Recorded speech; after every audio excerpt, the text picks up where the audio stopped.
बिस्मिल्लाहिर्रहमानिर्रहीम, अस्सलाम वालेकुम। इसाराना का सलाम कबूल कीजिएगा। इसाराना यूट्यूब चैनल, फेसबुक पेज पे मैं आपको खुश आमदीद कहता हूँ। शाद रहें, आबाद रहें और अल्लाह की अमान में रहें। दारे गैर में रहने वाले मेरे पाकिस्तानी जो हैं, अल्लाह ताला उनका हामी और नासिर हो। हर मुश्किल में अल्लाह ताला उनके लिए आसानियाँ पैदा करे। आज पंजाब में शदीद बारिशें हैं और अब इस वक्त जब मैं आपसे ये व्लॉग कर रहा हूँ तो मैं बारिश है बाहर और बहुत तेज़ बारिश है। लाहौर में गोडे गोडे पानी तो नहीं खड़ा, लेकिन गिटे गिटे पानी ज़रूर खड़ा है। लेकिन ये पूरे पंजाब की इतलात है। अल्लाह पाकिस्तान पे रहम करे। लेकिन जब इस लम्हे ये मैं आपसे बारिश में बात कर रहा हूँ तो इन लम्हों में जब बाहर बारिश है, मौसम भी सर्द हो गया है, इमरान खान की बहनें अडयाला के बाहर खड़ी हैं और वो अपने भाई से मिलने के लिए एक झलक देखने के लिए खुले आसमान के नीचे खड़ी हैं। उनके इर्द गिर्द जो इतलात हैं वो ये हैं कि वाटर कैनन, कैदियों को उठाने वाली गाड़ियाँ सिविल कपड़ों में और पुलिस की वर्दी में एक बहुत बड़ी तादाद वहाँ पे मौजूद है। इन आज के दिन मैंने आप कल भी कहा था कि पीटीआई का इम्तहान है। अगर वो 10,000 बंदे वहाँ जमा कर लेती है तो आप समझ लें कि उन्होंने एक बहुत बड़ा मार्का मारा। ये बात शायद पीटीआई ने सुनी हो ना सुनी हो, लेकिन पंजाब की इंतज़ामिया ने ज़रूर सुनी और उसका नतीजा ये हुआ कि आज सुबह से ही इस्लामाबाद और स्पेशली अडयाला की तरफ जाने वाले जो रास्ते थे उनके ऊपर पुलिस की बड़ी भारी नफरी जो थी वो मौजूद थी और जिसका नतीजा ये हुआ कि जो लोग टुकड़ियों में जा रहे थे उनकी गिरफ्तारियों का सिलसिला शुरू हो गया।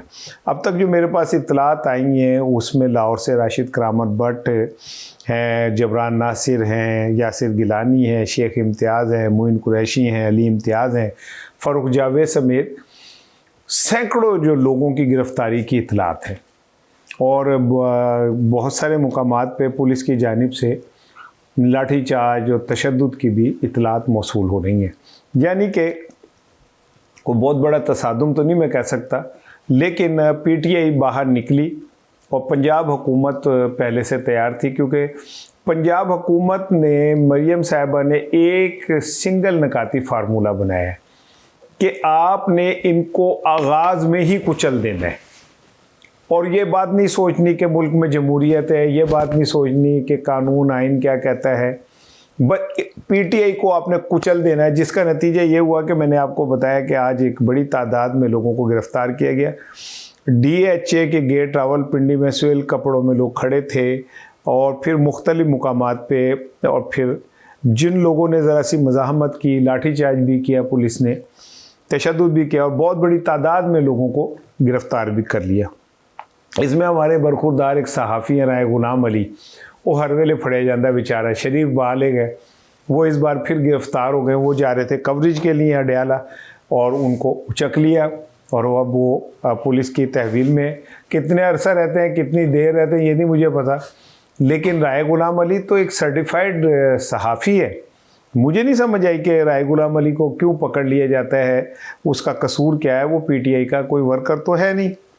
बहरहाल मैं इस सिलसिले में आपको अपडेट करता रहूँगा। हो सकता है कि अगर ज़रूरत पड़ी तो मैं फिर एक और व्लॉग आपको करूँ, क्योंकि अडयाला के बाहर की सूरत हाल को इतनी अच्छी नहीं है।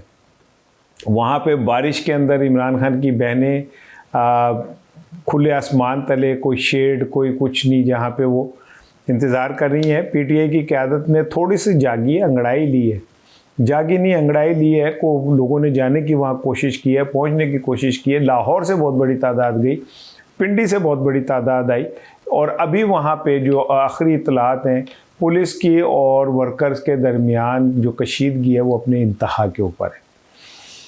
मैंने एक बड़ी इम्पॉर्टेंट जो चीज़ है जिस पे आज बात करनी है वो है कि जो अल कादर ट्रस्ट केस है उसकी आज समाअत थी और उसमें एक बहुत बड़ा फ़ैसला सामने आया।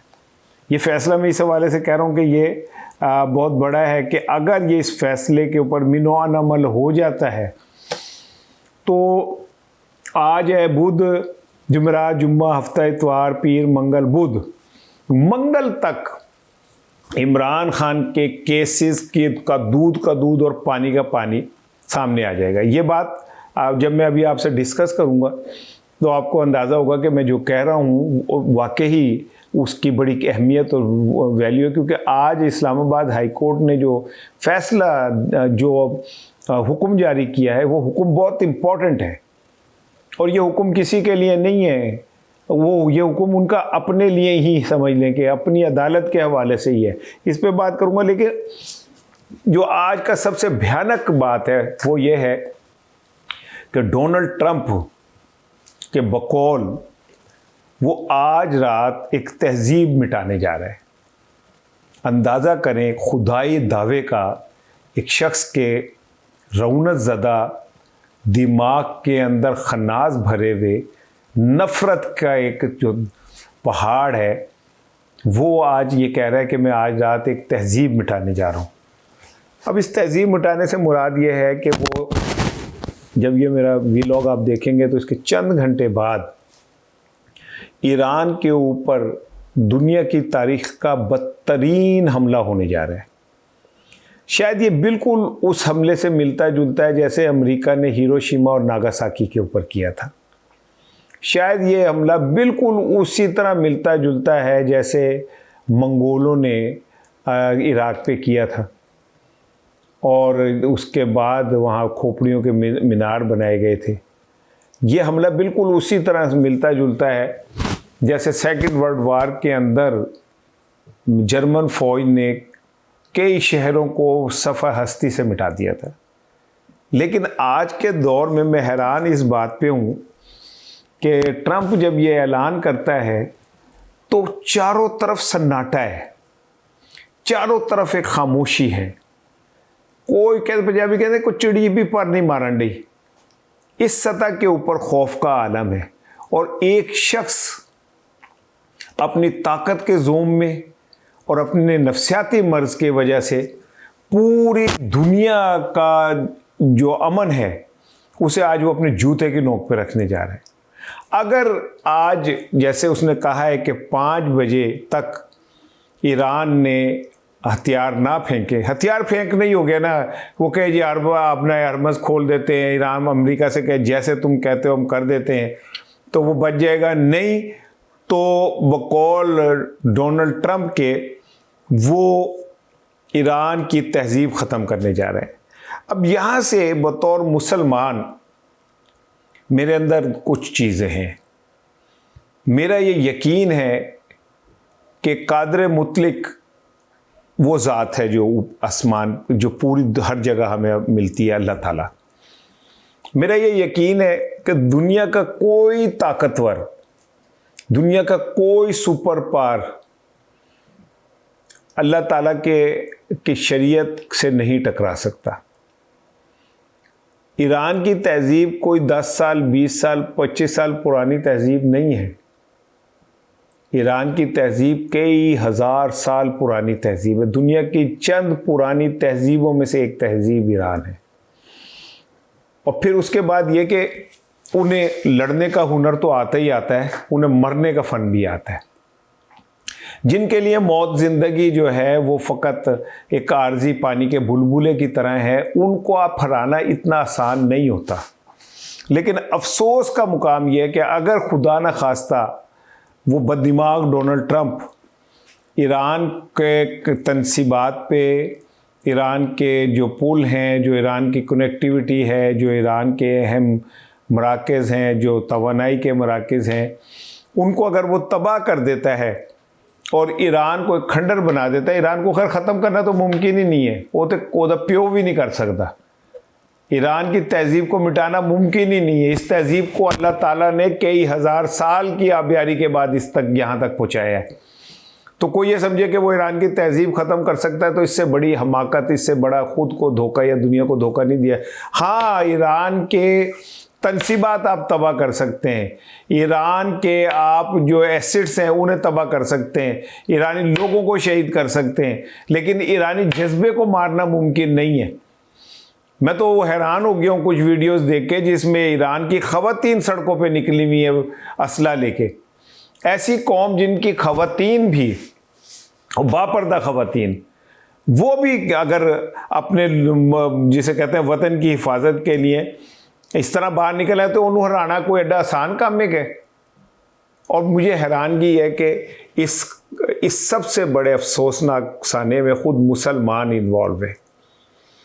यूएई, सऊदी अरब, कुवैत, कौन सा मुल्क है जिसने अमेरिका को ये सपोर्ट फराहम नहीं की? तारीख लिखेगी कि जब एक मुल्क उस वक्त के सबसे बड़े जाबिर जालिम के साथ मुकाबला कर रहा था तो मुसलमान मुल्क उस जाबिर जालिम के सामने खड़े थे, उसके बादशाह को खुश करने के लिए तैयारे पेश कर रहे थे, अपनी बेटियों को बाल खोल के नचवा रहे थे।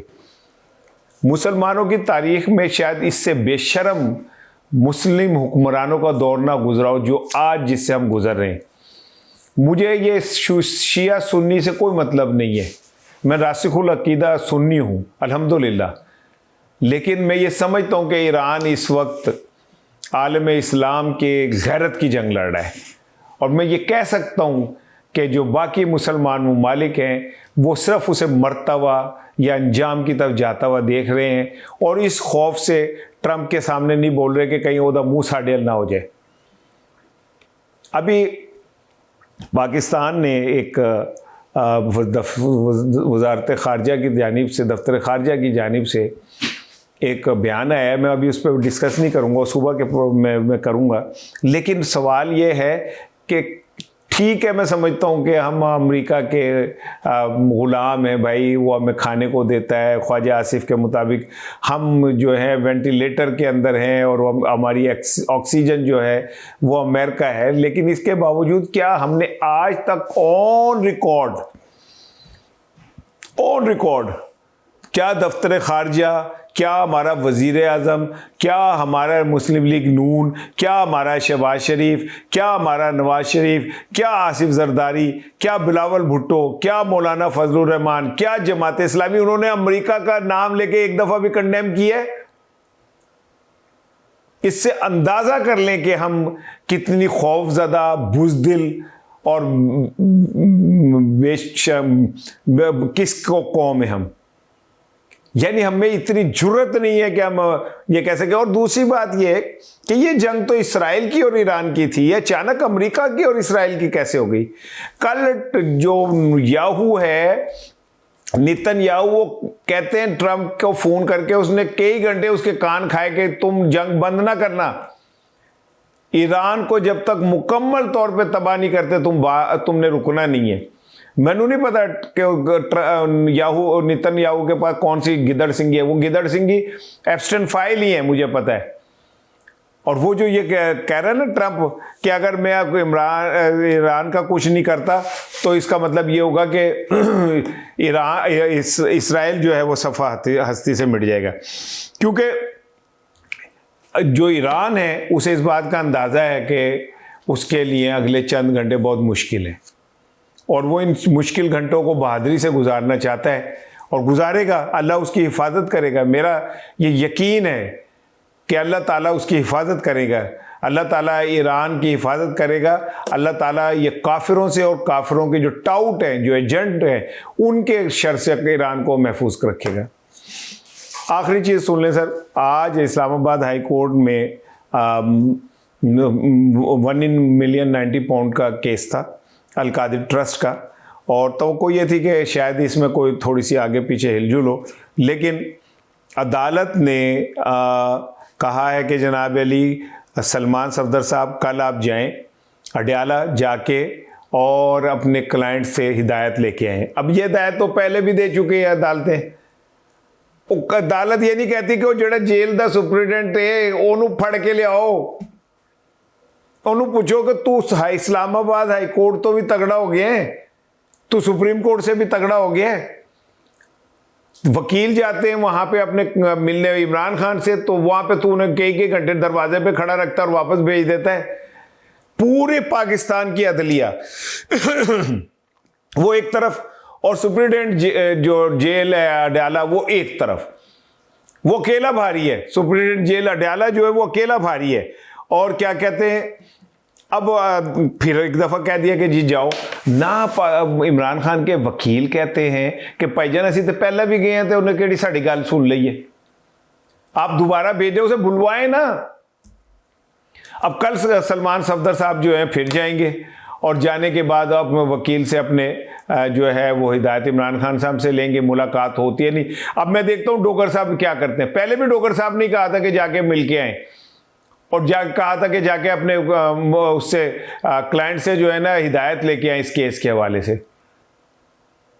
मैं तो हैरान हूँ पाकिस्तान की अदालतों को कि यार फजीला अब्बासी को 50,000 के पेपर पे जमानत मिल जाती है जिसके 22 अरब रुपए का वो है, और इस वक्त के पाकिस्तान के सबसे बड़े लीडर के लिए उसके वकीलों को नहीं मिलने दिया जा रहा।